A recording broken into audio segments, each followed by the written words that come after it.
I'm David Doe, Commissioner and Chair of the TLC, and I'm joined today by our Board of Commissioners, Commissioner Sorrentino, Commissioner Velasquez, Commissioner Bader, Commissioner Bierstein, and Commissioner Kaufman. It's been some time since we've had a commission hearing, and it's wonderful to have all of our commissioners here with us today. I hope everyone out there had a safe and fulfilling Thanksgiving with your loved ones and more good times ahead as we move further into the holiday season. Just reflecting a bit, what a year it has been. We started out with congestion pricing going into effect, keeping a close eye on how it might impact trips and our licensees. Well, so far, those numbers keep continuing to improve.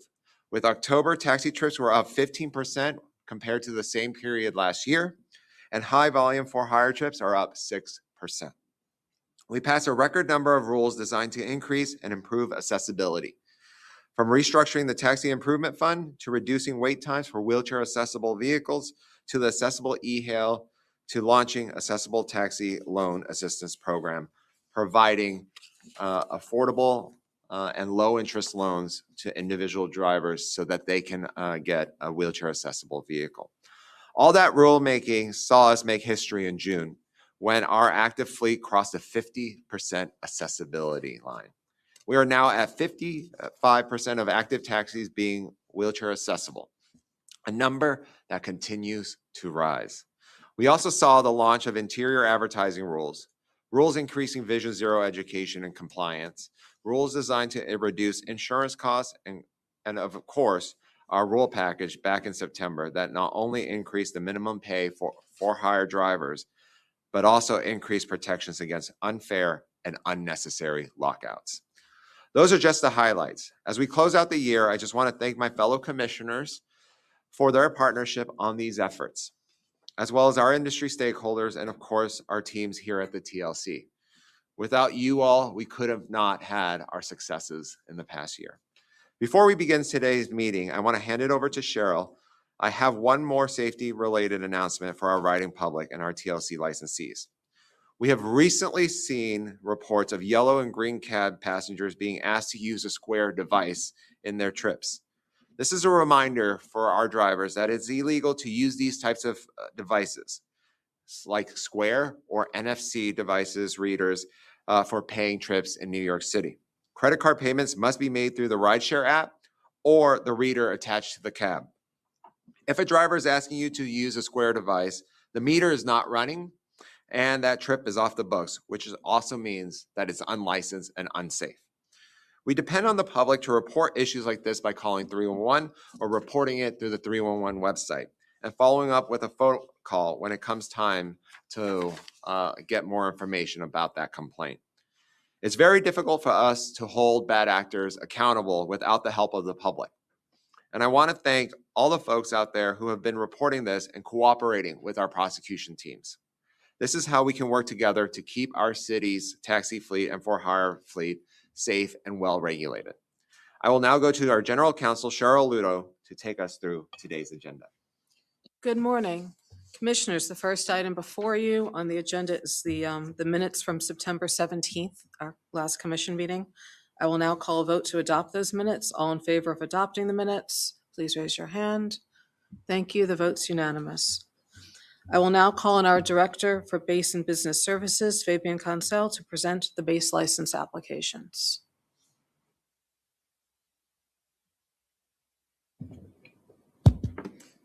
Good morning, commissioners and attendees. My name is Fabian Cancel. I'm the Director of Base and Business Licensing Unit. 18 bases have been presented for your review, and we are awaiting your approval. Commissioners, can we have I'm sorry? So I'm assuming that we have not heard any negative replies from anybody in these communities relative to any of these applicants? Not that I'm aware of, sir, no. Thank you. To, I think, really put a point on that is that we not only asked the local community board for a letter of support or opposition to many of these bases, but that's a key component of what we look at when determining if we approve or renew a base. So, but I'm curious, have we ever, how frequently do we ever hear a reply of any kind, be it positive or negative? Oftentimes we get a letter of support from the community. In my time, in the last 3.5 years, I have not seen a letter of opposition, but I'll let Fabian maybe. That was my question. I mean, put a you know, point the on point that. is, I know when I talked to people before, and I understand we send it out to the local council person, the community board, which is great, but, which is why I was following up to say, okay, how frequently because unfortunately, a lot of times these things go out and they just kind of get lost, and, there is no, there is no feedback on how, how these places operate. So that was why I wanted to follow up. But So to put a short answer to that, we rarely do get a rejection and or an objection from the community boards.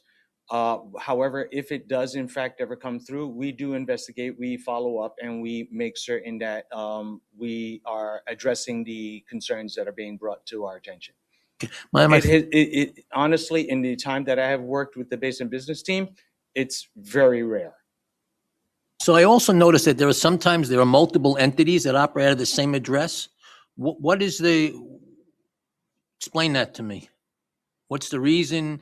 Is there a reason for that? Do you know why does that occur? What's the status on that? So one of the things is that oftentimes there are requirements for each of these bases, right? Be it parking minimums and other things that we review. Now, some bases, right, will operate out of the same address because there are different entities within that they're dispatching trips from. And that has been okay in the TLC's eyes. Okay, thank you. And I just want to finally add is that, oftentimes I know that approving bases is just one of our functions, right? But there is a level of anxiety because all of these bases are small businesses and they want to continue to operate as quickly as they can. And oftentimes there are these are livery bases, community car bases. And other bases like black car bases don't have the same scrutiny on like these bases. And so this is something that we're looking at to work with the council to make sure that small businesses like the ones that we're approving have a faster timeline. But even after we approve it today, there is a waiting period for the council to look at it and then approve before they can start operating their small business. No, listen, I'm 100% in favor of these. Personally, locally, this is who I use. And I find that the rates of the local community-based services are many times considerably cheaper than the writing app corporate businesses. So I want to encourage this, certainly. I just wanted to make sure that, there's some oversight and it's appropriate. Thank you. Commissioners, can we have a vote on adopting the base license recommendations? All in favor of adopting the list? Unanimous, thank you. Thank you. Thank you, Fabian. Okay, now, Commissioners, we will have Evan Hines, our Deputy Commissioner for Operations, People, and Innovation, and Cindy Davidson, our Assistant Commissioner for Program Planning and Management, give a presentation on taxi accessibility updates.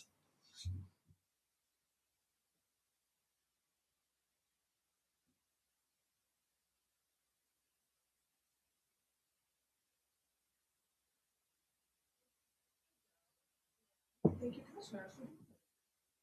My name is Cindy Davidson, and can you hear me? Yeah. Hello? All right. All right, let's start again. Thank you, Commissioner Doe, and thank you, Commissioners, for being here this morning. My name is Cindy Davidson, and I serve as the Assistant Commissioner of Program Planning and Management. I'm joined by Deputy Commissioner of Operations, People and Innovation, Evan Hines. I will describe each slide in the presentation. This slide includes the title of the presentation, Accessible Taxi Service Update, and lists my name and Deputy Commissioner Hines as presenters. It's been a little over a year since the Commission adopted rules requiring all new taxi hackups to be wheelchair accessible until 50% of the authorized fleet is accessible, and we're happy to share we've made real progress. This morning, I will present on the status of the accessible taxi fleet, provide an update on the new expanded accessible dispatch e-hail program, and talk about where we are on the Atlas pilots. I will then hand over the presentation to Evan, who will discuss the Taxi Improvement Fund and how we're moving forward. This slide is entitled Accessible Taxi and shows an icon of a yellow taxi wave and a blue box on the left and text on the right. New York City has the most accessible fleet in the nation, in large part due to many of the individuals in this room and watching online.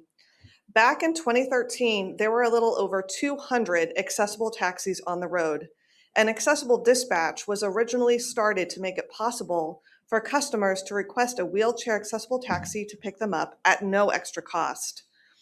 A few years later, accessible dispatch expanded service across all 5 boroughs. There were few accessible options in the FHV sector. Fast forward, and now there are over 13,000 accessible taxis and FHVs on the road that can arrive at your requested pickup location in 10 minutes or less, citywide. And in October, customers made 78,000 requests for a wheelchair accessible taxi or FHV, demonstrating great service across both sectors. Now let's delve into yellow taxis. There are over 6,000 accessible taxis on the road, and the accessible fleet is averaging about 120 new accessible taxi hackups each month due to the 100% hackup rule and court mandate. Looking at the overall fleet, this means that 56% of the active taxi fleet is now accessible, compared to 42% in October of last year. This is a dramatic increase in just over 12 months, and we have celebrated with many of you when we reached the 50% mark back in June. And we are not done yet. Ultimately, we need to ensure 50% of the entire authorized medallion taxi fleet is accessible, and we will continue rolling out new accessible taxis until then. Earlier this year, we made changes to the accessible dispatch program to expand the way customers can request an accessible taxi similar to the FHV model. On average, we are seeing about 5,000 requests per month for an accessible taxi across all accessible dispatch and e-hail providers, and I will go into more detail on the next slide. The next slide, titled Accessible Dispatch e-hail Update, lists key info about the program and includes logos of all the services, accessible dispatch, arrow, curb, mile. At the bottom of the slide is a blue table showing trip requests for each company, comparing October of this year to October of last year. In March, the Commission adopted rules implementing accessible e-hail as the new model for accessible dispatch. And just a few months later, in July, e-hail providers Arrow, Curb, and Mile launched their own call center and started collecting and reporting additional trip data metrics to allow TLC to monitor wait time and response rates. Accessible dispatch, currently operated by MTM via a city contract, will sunset service February 28th of next year. Based on feedback from the disability community and guidance from commissioners, we ensured the original accessible dispatch program remained an option while the new accessible e-hail model got up and running. As indicated in the table, MTM Accessible Dispatch received 6,700 trip requests in October of last year. The number of requests for an accessible taxi dropped to 4,700 this past October, a 30% decrease compared to last year. Demand for accessible service is not disappearing, and we see this play out on the FHV WAV side. Last October, there were 59,000 requests for an accessible FHV, and that number increased to 73,000 in October of this year. Therefore, demand for accessible service in a taxi or FHV is increasing, and moving accessible dispatch to an accessible e-hail model will help meet that demand. Right now, the number of trips that were booked using Arrow, Curb, or Mile's call center is small, and that's what the table shows here. This is expected as many customers continue to use the MTM-operated program. However, we expect these numbers to grow as outreach and communications ramp up, informing customers about the new ways to get an accessible taxi. TLC is also testing the service across all providers. Over the summer into the fall, we requested an accessible taxi by calling the accessible dispatch line and booking a trip with each provider multiple times. As many of you may be able to relate, we found the service could be improved and will be working closely with e-hail providers to ensure an accessible taxi continues to be easy to request and arrives quickly across all authorized companies.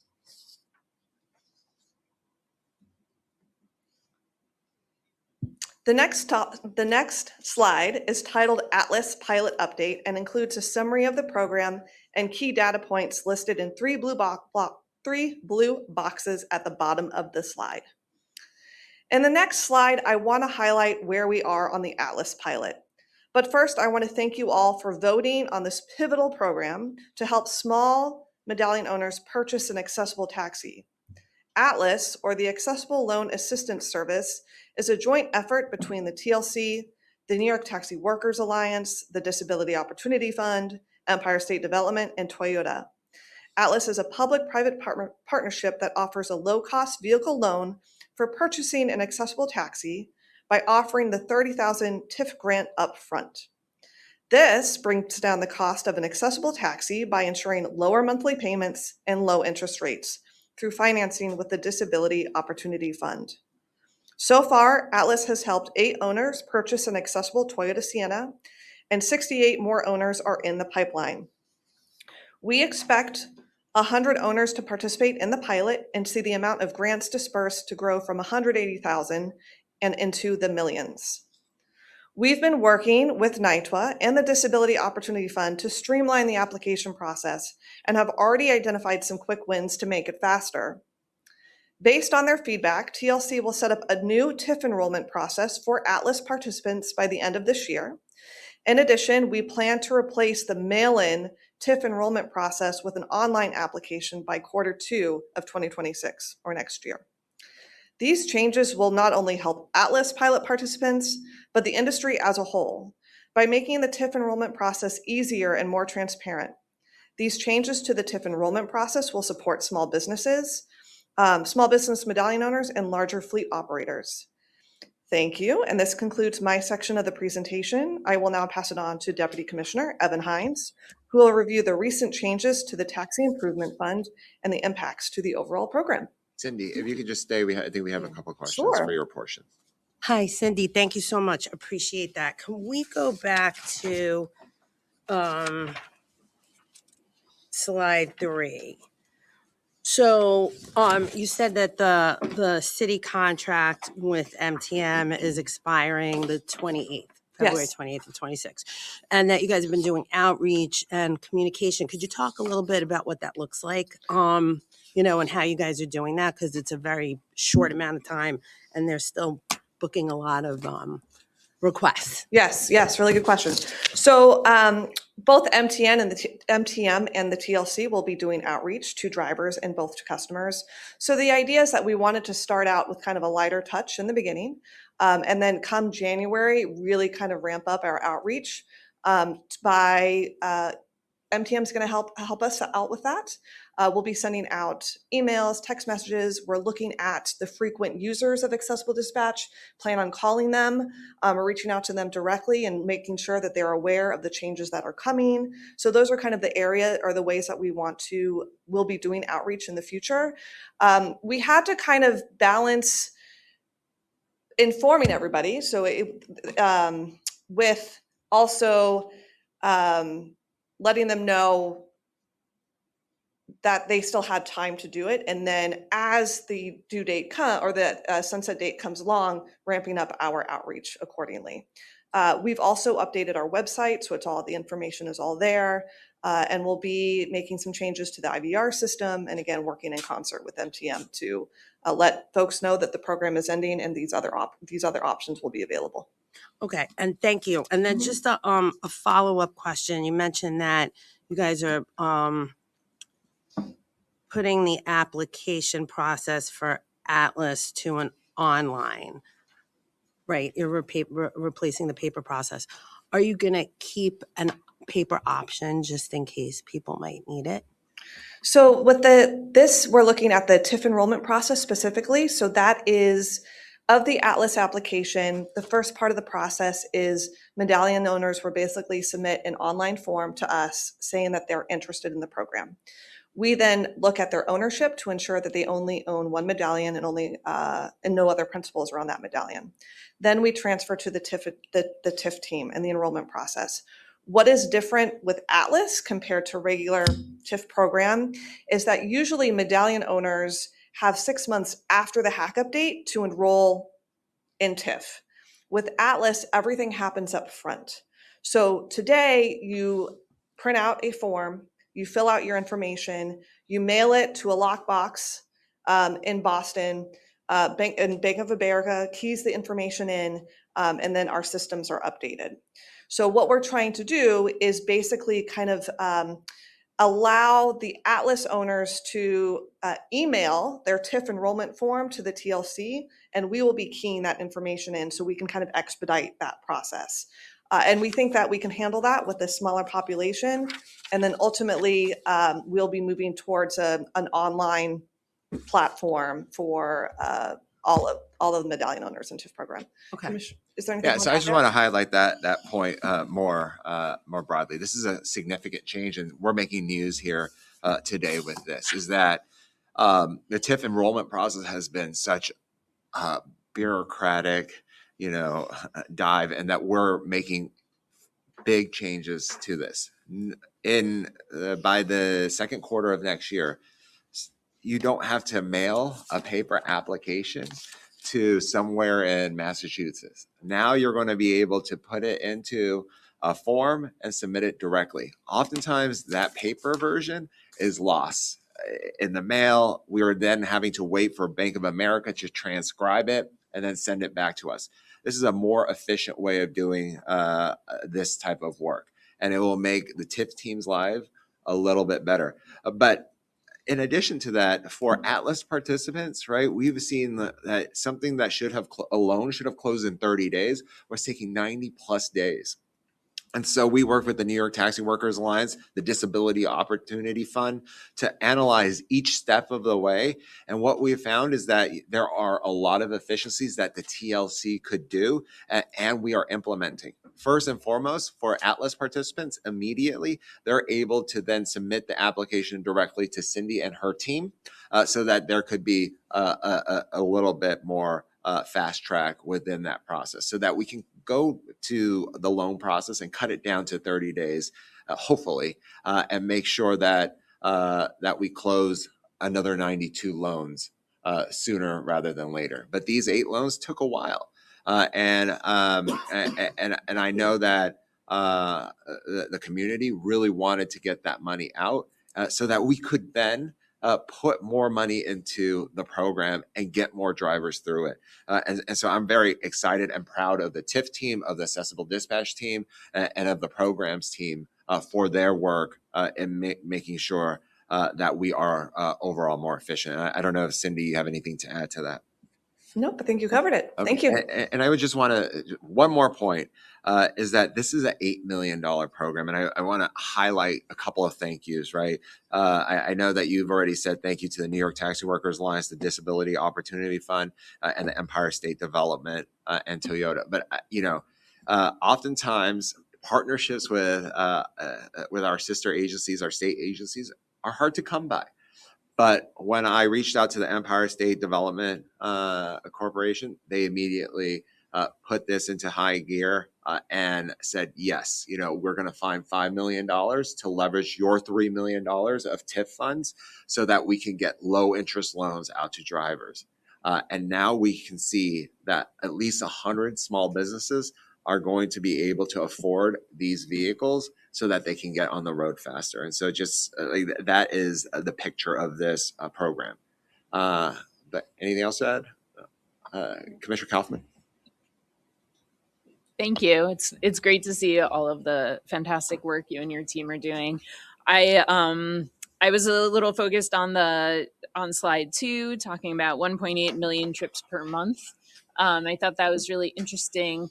I was wondering I know you have a great data analytics team here, and I was wondering to what extent you're looking at how these trips how these trip requests or accessible trip requests are interacting or maybe not interacting with the several newly stair-free or accessible subway stations that the MTA is bringing online. They're bringing about 8 stations online per year now.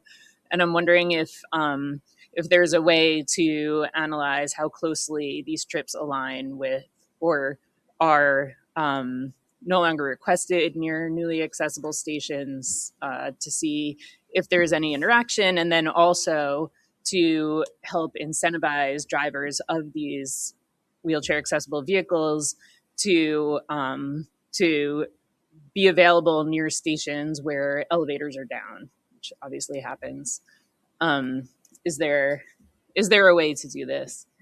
I am seeing some knowing smiles. Yeah, I think I'm this- like, go for it. Yeah. So I think this is a good point that we can take a look at. You know, there are a lot of data projects that we want to do, and we have a fantastic team, like you mentioned, Commissioner Kaufman.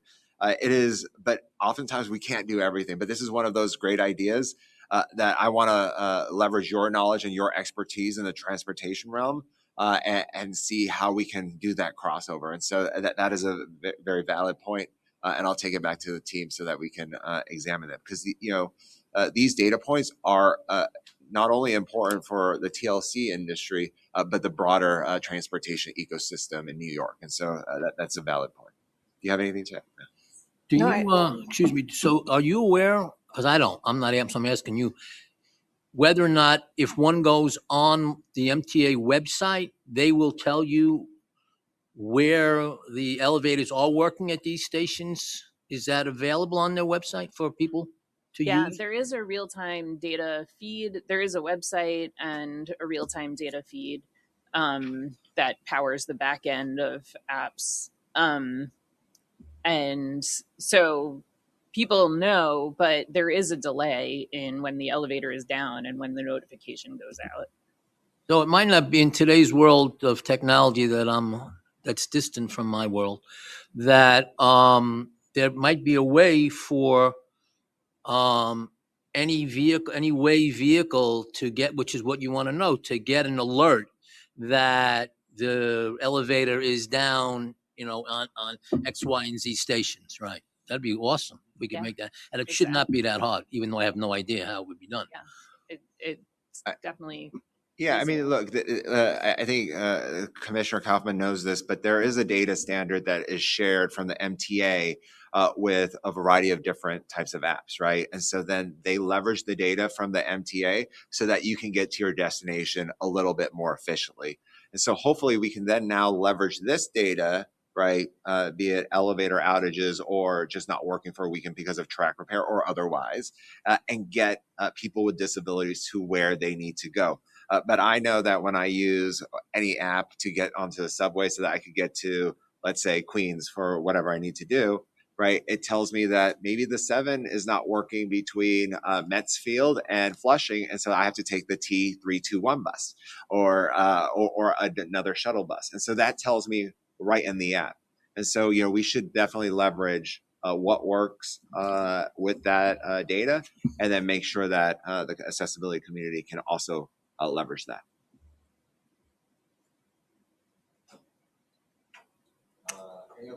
Any other questions, Commissioner?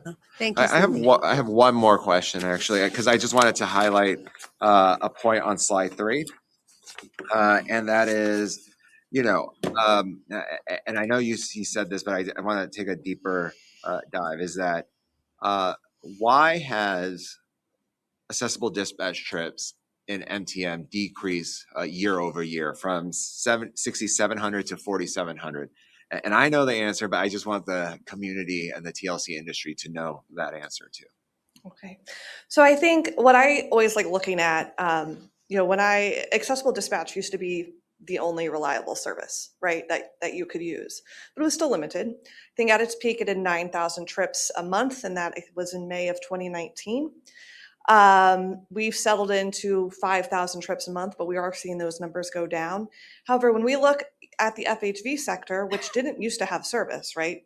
The FHV WAV dispatchers, which are Uber and Lyft, are providing access to wheelchair accessible taxis citywide, where 90% of trips are, you have a wait time of 10 minutes or less. And so I think what we're seeing is that, the customers are choosing which service they want to use, right? And that's playing out in the data. So do I know exactly if somebody who uses accessible dispatch is now going to the FHV side or Curb or Arrow?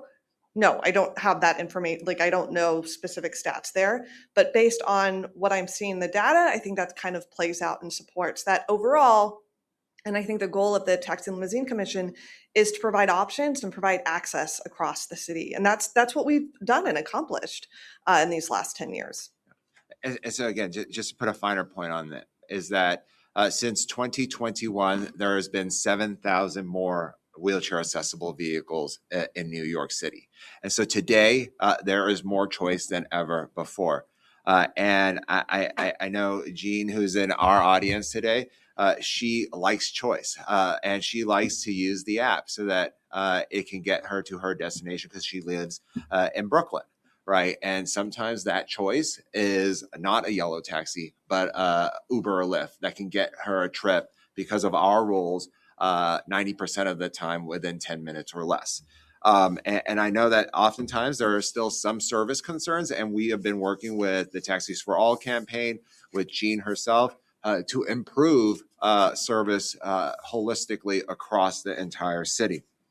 And so, there is more choice in the system. And so that's why you will see people voting with their wallets and whatever is the most efficient use for their trip at that time. And for the yellows, it might be better in Manhattan. And for a high volume for hire trip that has standards, it might be in parts of our outer boroughs. Do we have any idea how many for hire vehicles are wheelchair accessible? Yeah, so within there's 5,000 yellow taxis that are wheelchair accessible, a little over it at this point, and then about 7,000.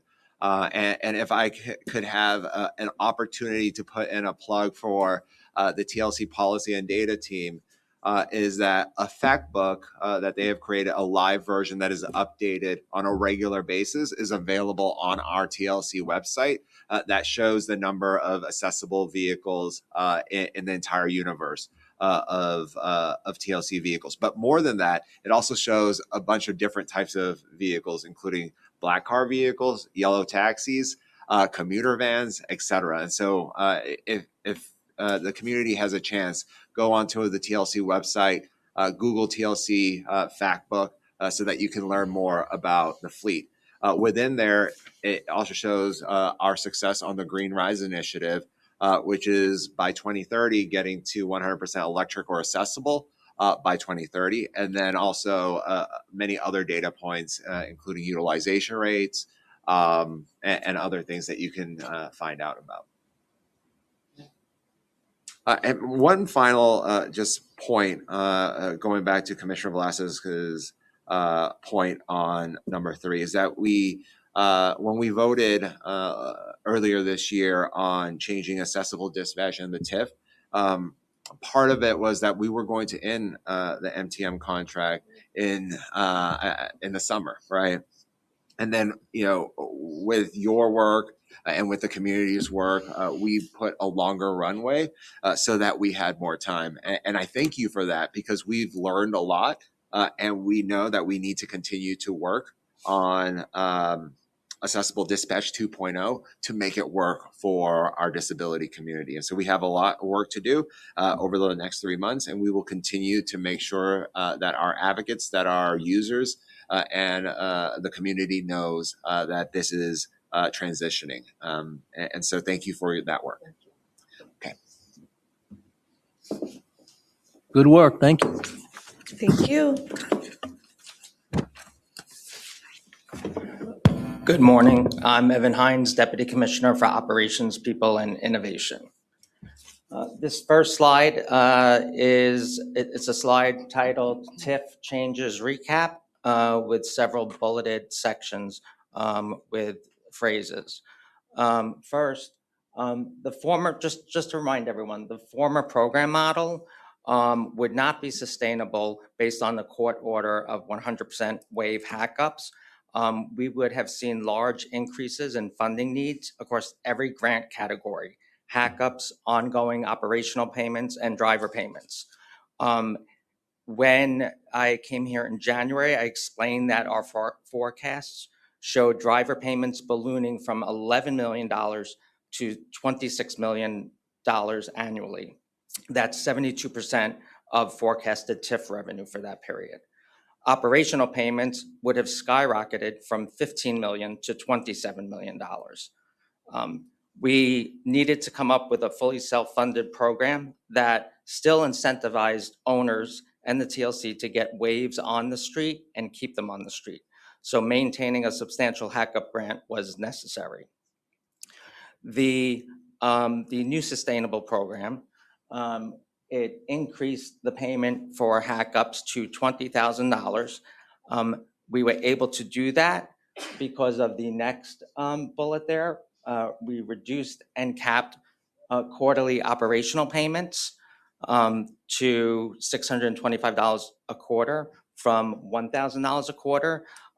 That funded the increase to $20,000 itself. So that was just going from one column to another. And we had to eliminate the $1 driver payment for all wave trips. And we added a $10 bonus payment for completed trips that were requested through a call center, the eHouse or MTM. The savings there allowed us to actually meet the demand of the increased waves and the increased $20,000 hackups.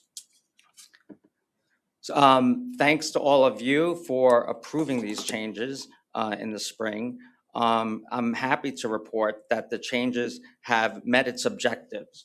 So the impacts to the fund, when I last spoke here, we were facing a multi-million-dollar deficit that was forecasted for the end of this year. And we are now going into 2026 with solvent, with a surplus, which will ensure the appropriate cash flow to continue making these large payments, which I will get into in 1 second. This slide, the title is TIF Program Updates, and there are 2 tables underneath it. One is highlighting TIF activity. In 2024, TIF completed 580 enrollments. This year, we've already completed 1,678 enrollments. That's a 189% increase in the number of people enrolling in the program. And we're seeing the same type of increase in actual hackup payments.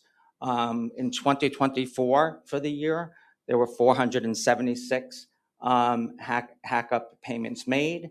And this year, through November 30th, it's 1,378. Coincidentally, that's 189% increase as well. And the disbursements, so TIF disbursements through November year to date, owner disbursements, which would cover hackups and the quarterly operational payments. In 2024, we paid out $21.2 million. This year through November, we've paid already $39.5 million. That's an 86% increase going to owners who are responsible for the additional cost to actually get a wave into service. So it's been really helpful to them. Disbursements to drivers, of course, since we were cutting back on that program to fund the other program, part of the program. Last year, we paid out by the end of November $8.3 million in driver payments. This year, through the end of November, it's $4 million, so a 51% decrease in payments made to drivers.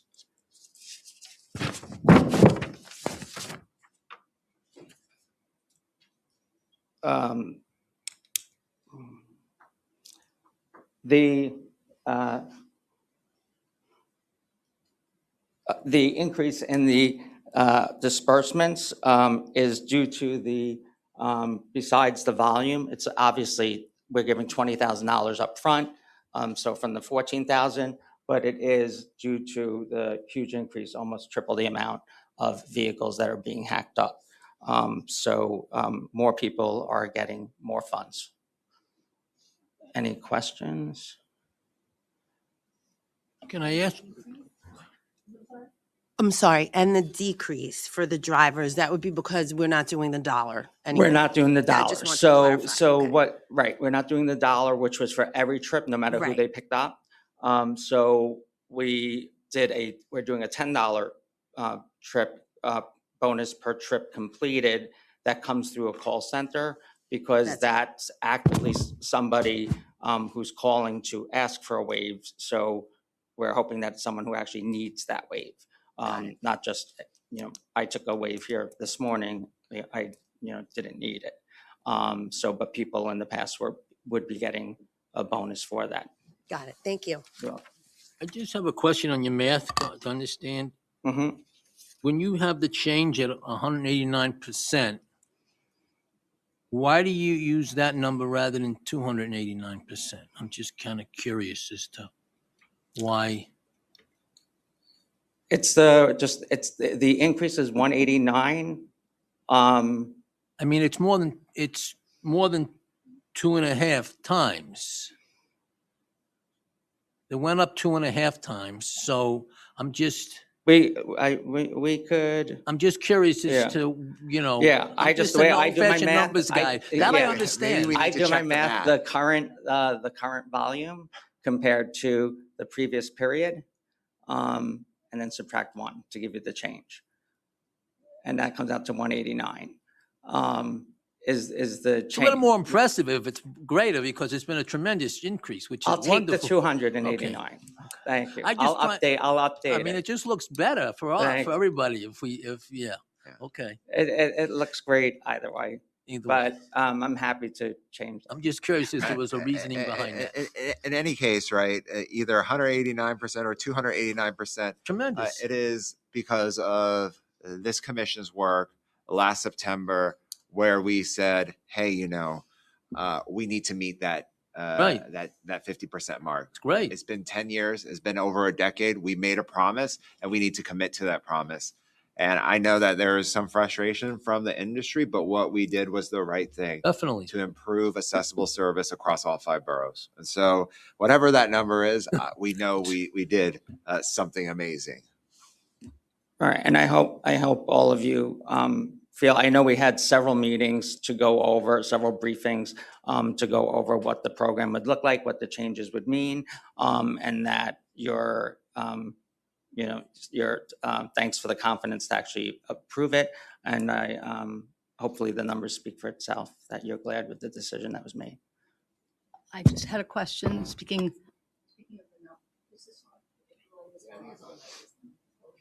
okay, got it. On the slide that's up there now, I see that the disbursements compared to last year have gone up by about 18 million to the owners, and the disbursements to the drivers have gone down by about 4 million. So the overall disbursements, I guess, are up 16 million. And I guess my question is, I know you said earlier that the program is solvent and the problems of it being in the red were solved. And I'm curious, since the disbursements overall have gone up by 16 million, where did the extra money come from? So with more vehicles on the street, more waves, we're getting those additional surcharges as well. So revenue is higher than it had been. So going from, I think it was, we also have vehicles, 1,000 vehicles came out of storage since the beginning of the year. And so every one of those vehicles that go on the road has the dollar per trip that we get, whether it's a waive or not. So the more taxis that are on the street, the more revenue coming in. Revenue was like probably 36 or 38 million last year, and it's in the 40 million range now.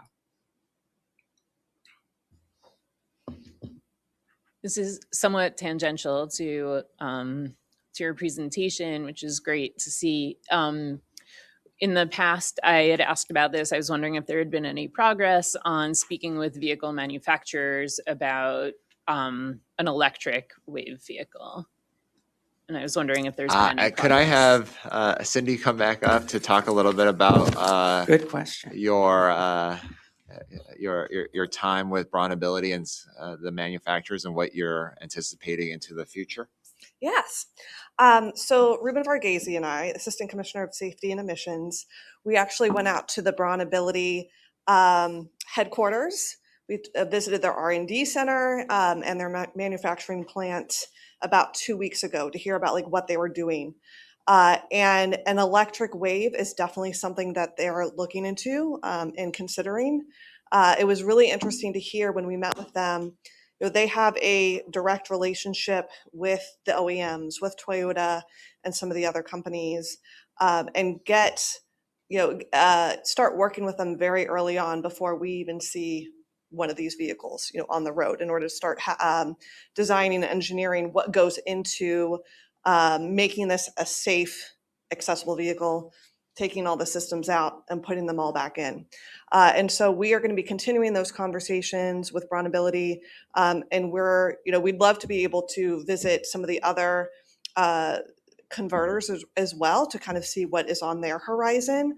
The conversations have been, most recent conversations have been with Braun, but we definitely want to have those conversations with the other converters as well as to what a future of an electric WAV looks like. But I think it is on the horizon. Mhm. Any other questions, commissioners? Any other comments, Evan? No. Carol? No, so Okay. Commissioner Doe, back to you. All right, great. Well, thank you so much, Cheryl, and thank you to all the TLC staff and of course the OPI and the programs team for really thinking about how we can further our accessibility initiatives. And we have had a successful run. And I just want to reiterate a number that I mentioned before, but there are over 7,000 more accessible vehicles than when we started in 2022. So that has been a huge number. But I also want to congratulate this commission on several of your work, right? Be it green rides, because now 1 in 5 trips in New York City are either electric or wheelchair accessible. That's a huge, huge, huge successful thing that we all collectively did. But what that translates into is saving 65,000 metric tons of CO2. Congratulations. On the MRP Plus program, we have implemented a program, Cindy's team implemented a program to reduce $470 million of debt for over 2,200 medallion owners, right? And that is a successful story that I continue to tell. But I think one other number that I haven't shared with the TLC community or even all of you is that the increases in driver pay over the last 3.5 years have put $1.2 billion more dollars into the pockets of drivers. And so just congratulations to all of you. Let's give you all a round of applause. And so with that good news, I'll close this meeting at 10:55 a.m. Thank you.